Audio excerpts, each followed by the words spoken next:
everyone, Katie from Fizz Creative here. So we're going to cover all of what you need before you start any packaging project.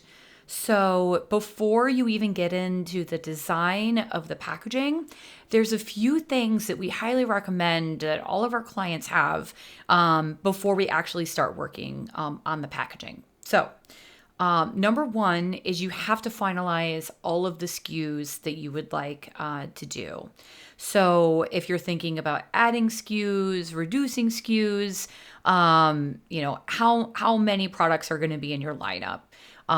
We recommend that you have at least three because retailers are really going to want to see, at minimum three that they can pull into their stores.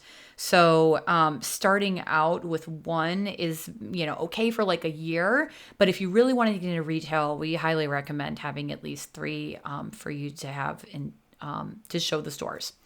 Okay, so finalizing the SKUs.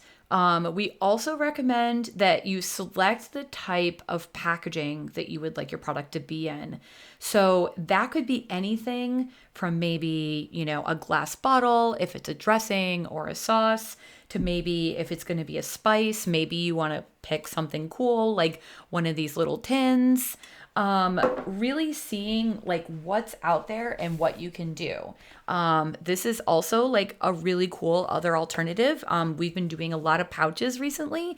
So, especially for like soups, or I've even seen like hummus or dressings, like all kinds of stuff can go in these. So pouches are another really good option. So what we would recommend is you kind of pick the way that you would like your product to be showcased. So things to keep in mind if you want to be an only e-commerce brand and you're going to be shipping a lot, avoid glass if you possibly can.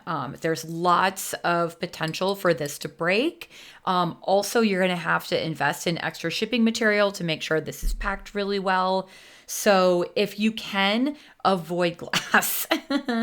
That is kind of one of the reasons why a lot of customers have gone into these cool pouches. So plastic does not break. So that's something to keep in mind. Once you have isolated the kind of packaging that you want to use, then the next thing is do you need a label or not? Do you need to have some kind of sealer for the top? A neckband or something along those lines? Do you need to have a cap? What color can you get in the cap? These are all things that are really good if you figure out in the beginning. So depending on the kind of container that you want to put your product into will drastically affect how your design team can approach the actual look of your packaging.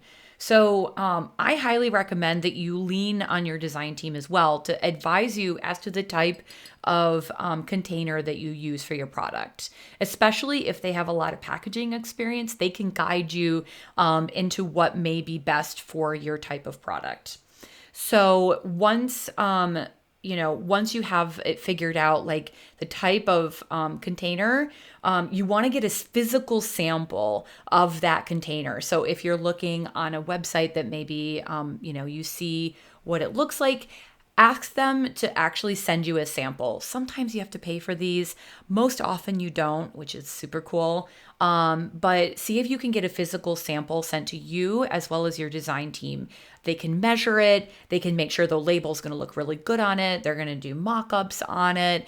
So that way they can, when you're in a meeting, you can actually see the label on there and make sure that it looks good, that's sized correctly, and you just like the overall look and feel.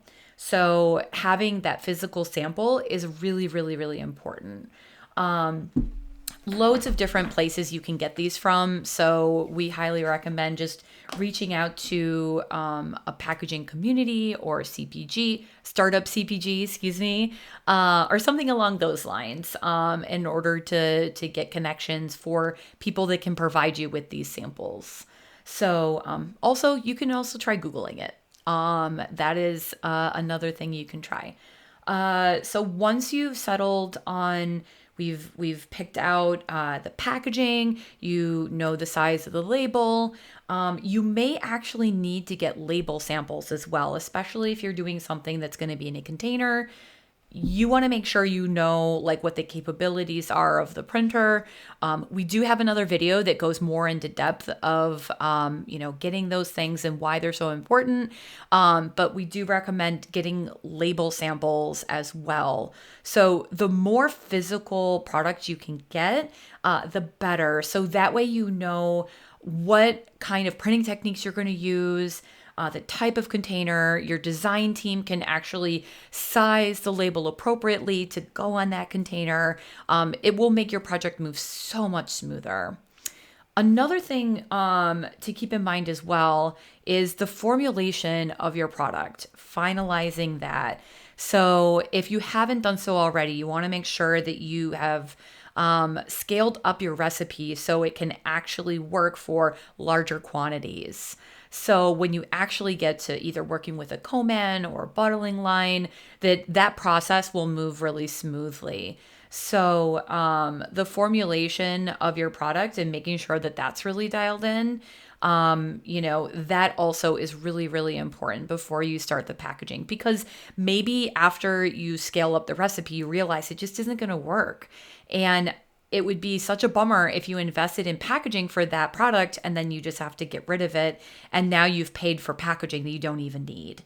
So really finalizing the SKUs and finalizing the formulation before you even get to packaging is incredibly helpful. It will make your project move so much smoother. So the more you can do that, the better. So if you would like a full list of all the things that are required to go on your packaging, we do actually have a free download that you can just enter your email and grab that. So we'll make that available as well in the comments for you to check out. Of course, any questions, please feel free to reach out. Thanks, guys.